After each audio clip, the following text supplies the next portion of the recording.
Where are you from? I'm from Augusta, Georgia, but I'm based in Washington State. Ah, how long did you live in Augusta? I lived in Augusta up until like fifth grade, sixth grade.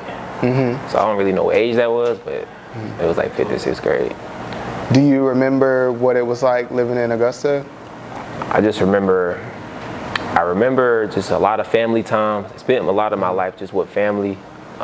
Didn't really develop too much of a life outside of that. Really just was doing a lot of sports and just spent a lot of time with my grandma, spent a lot of time with my mom, and then, you know, every now and then with my dad. And so what prompted your family to move to Washington State?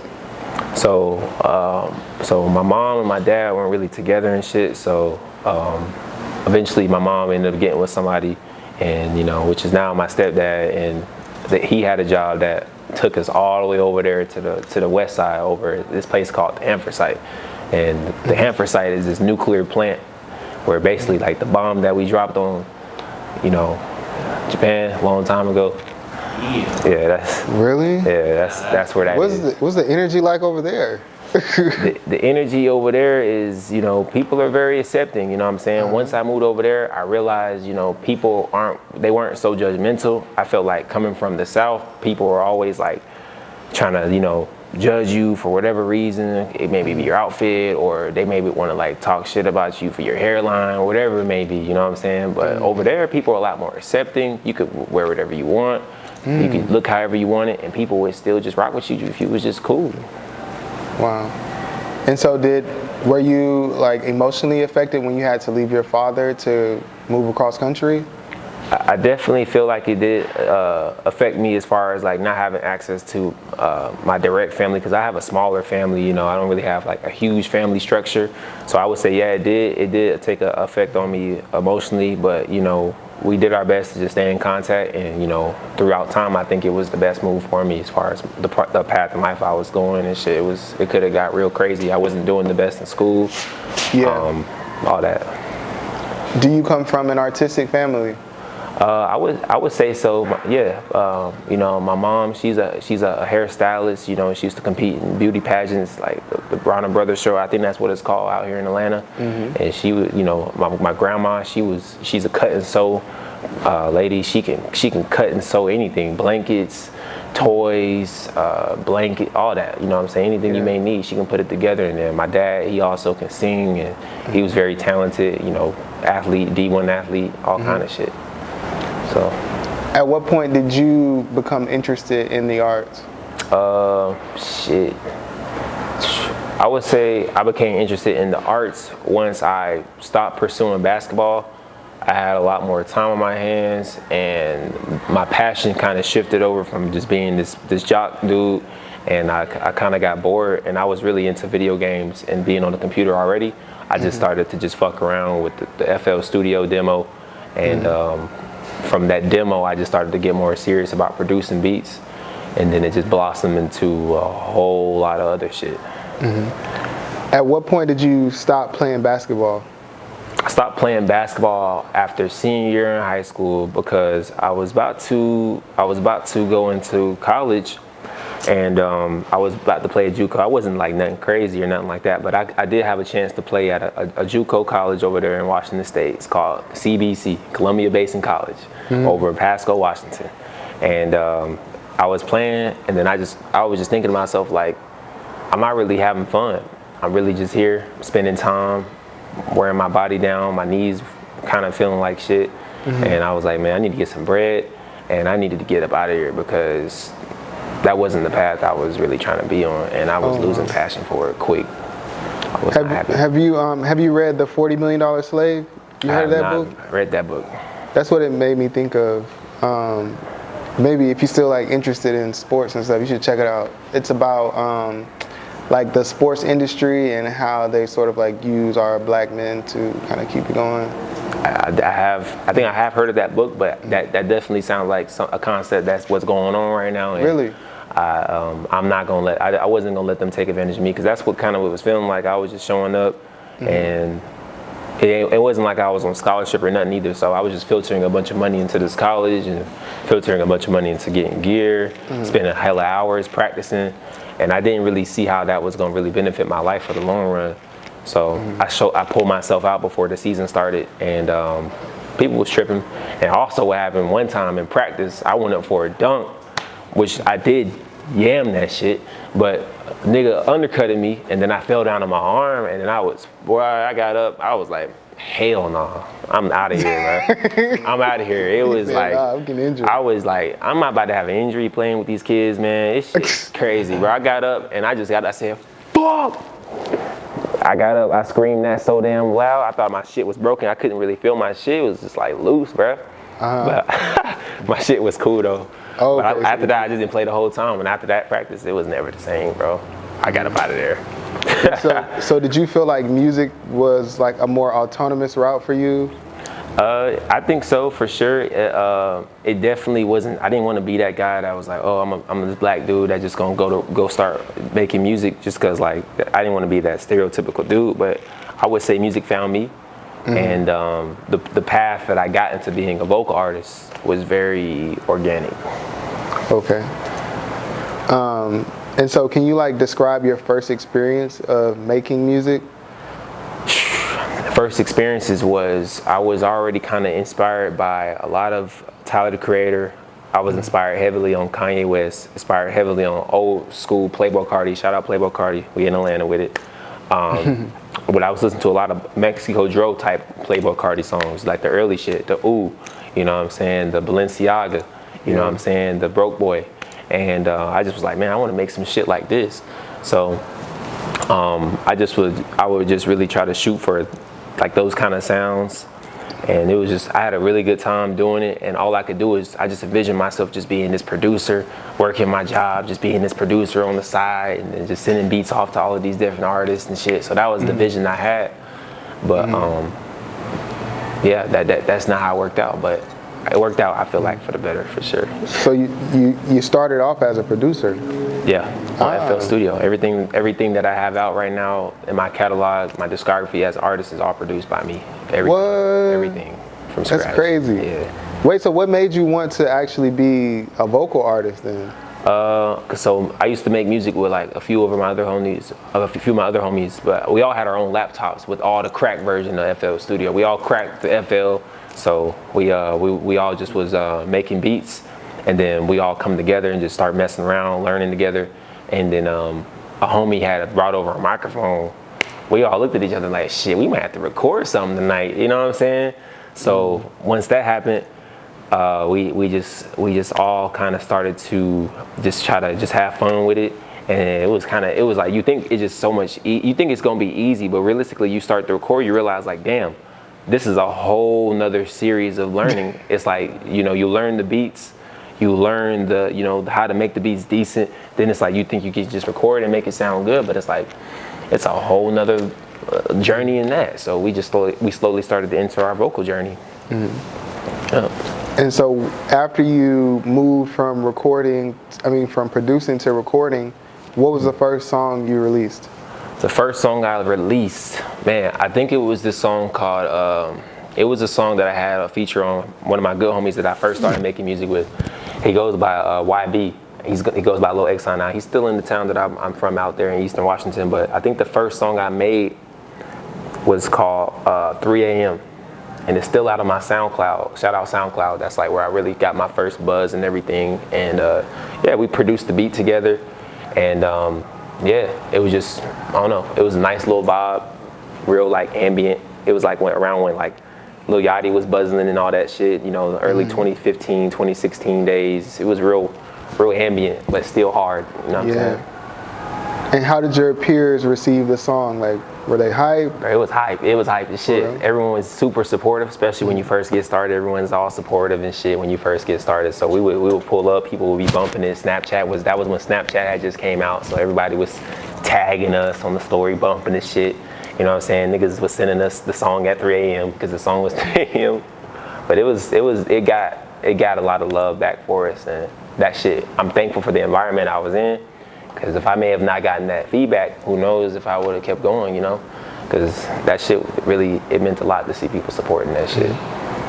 And so after you dropped that song, did you sign to a label, or like what did you do immediately after? After I dropped that song, because I'm still independent, but basically I just kept dropping music. You know, I never really ever got any management or anybody to really just like, yo, we should push you into this direction, or we should start doing this with your sound.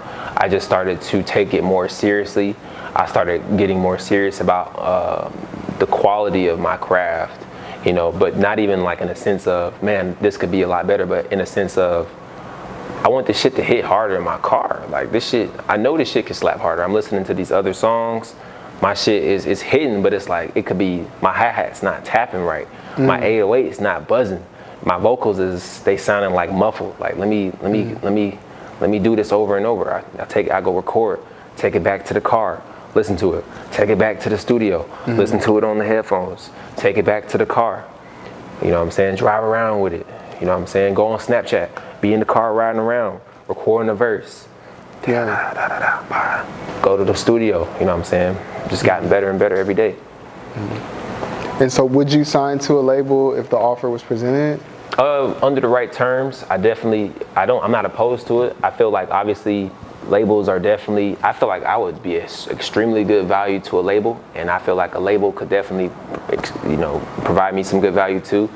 I think what I really want from them is just help with distribution, extra promotion, I guess broadcast me on more platforms and on bigger stages, festivals. But I got a pretty solid team. You know, we're doing tours already. We're pretty good at getting ourselves out there. But yeah, I would be open to it. I don't want to be in no weird ass deal though, obviously. I don't want to be in like something where I can't have my freedom as an artist, because that would just take the fun out of it, you know? Yeah. Can you describe the most challenging part of your music journey so far?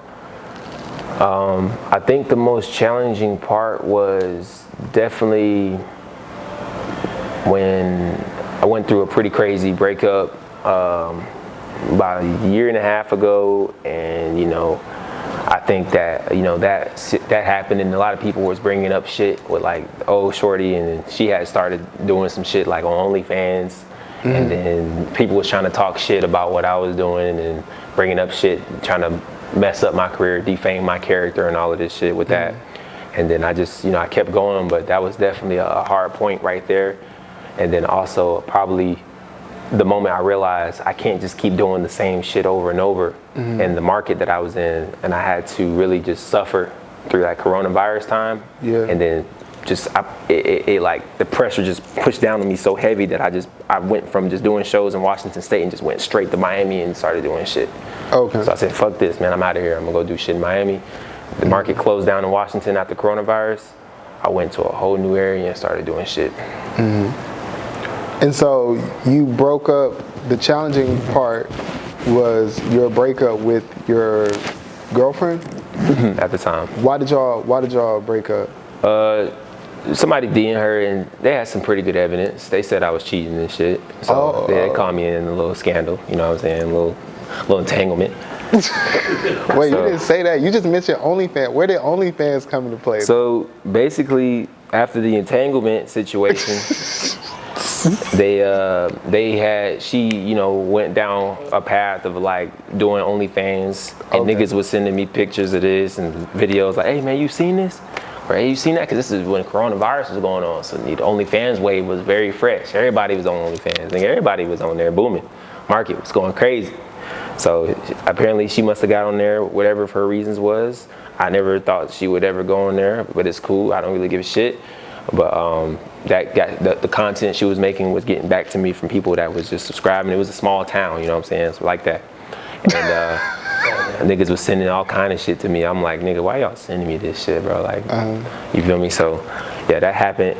And then I made a song called No X, and that song went crazy. Yeah. Wait, so it's that small of a town where people like know who your girlfriend is, and they're sending you like her OnlyFans? Niggas sending me on the OnlyFans. So how big is the town?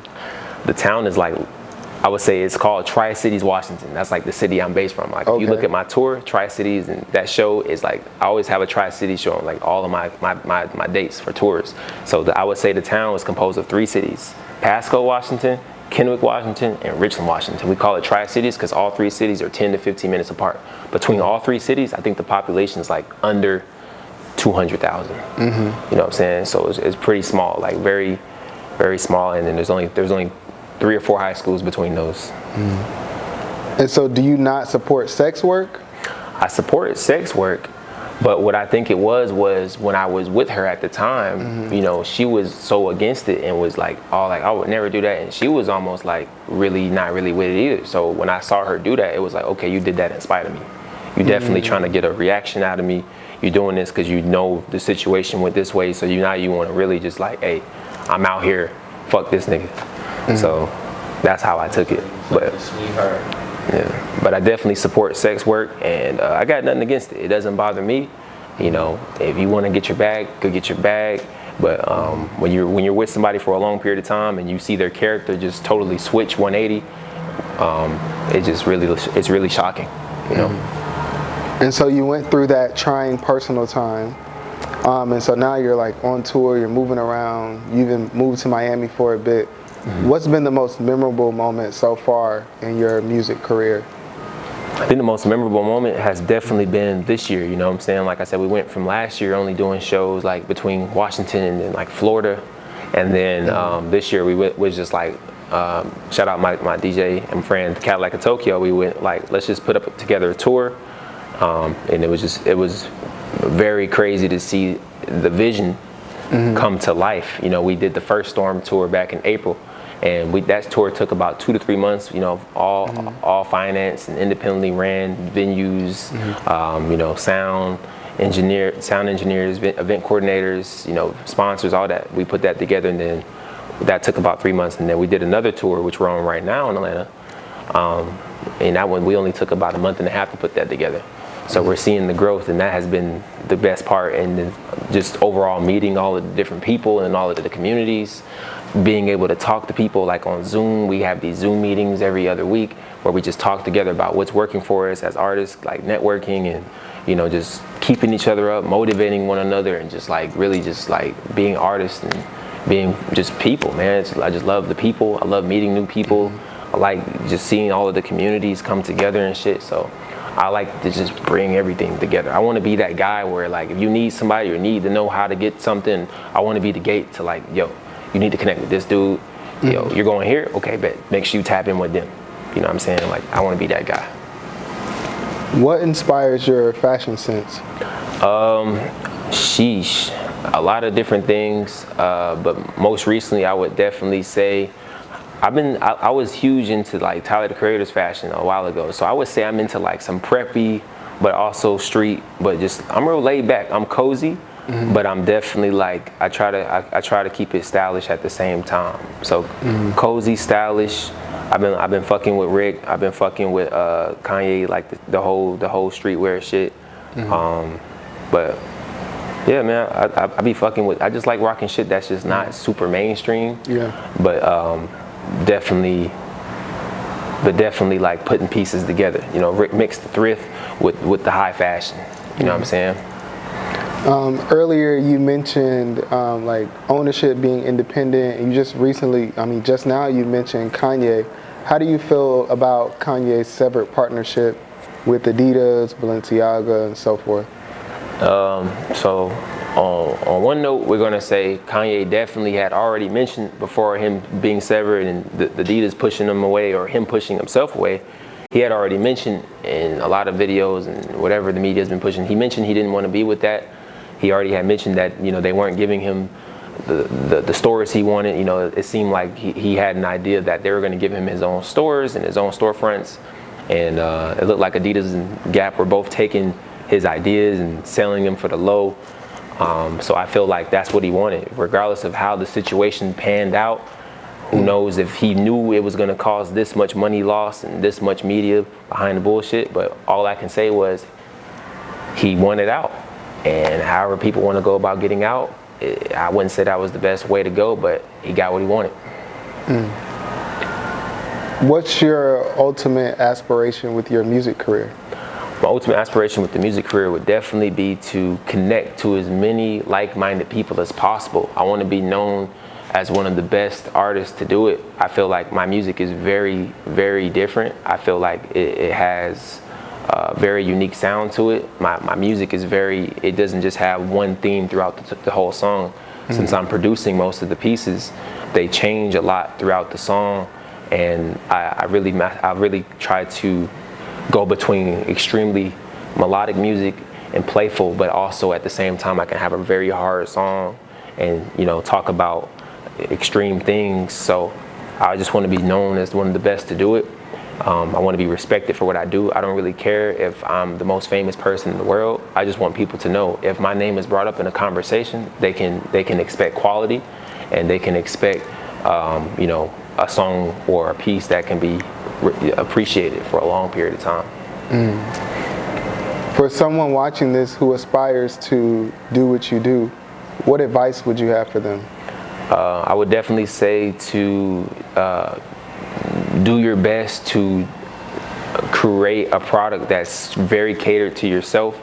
You know, that means if you can, try to get beats that are, you know, from producers that have unique sounds that aren't just beats on YouTube. There's nothing wrong with YouTube beats, but it's very important to use sounds that are very unique and, you know, are specific to what you're trying to put out. I would also say to branch outside of your community if you've been already doing things there for a while. I would also say to do not try to keep all of your bridges clean. Don't burn any bridges if you don't have to. It's a very small community, man. The world is big, but it's also still very small. We're all in this together. Let's not make each other's life hard. Let's work together in this shit, because really the reality is if we do work together, we can get a lot more done sooner.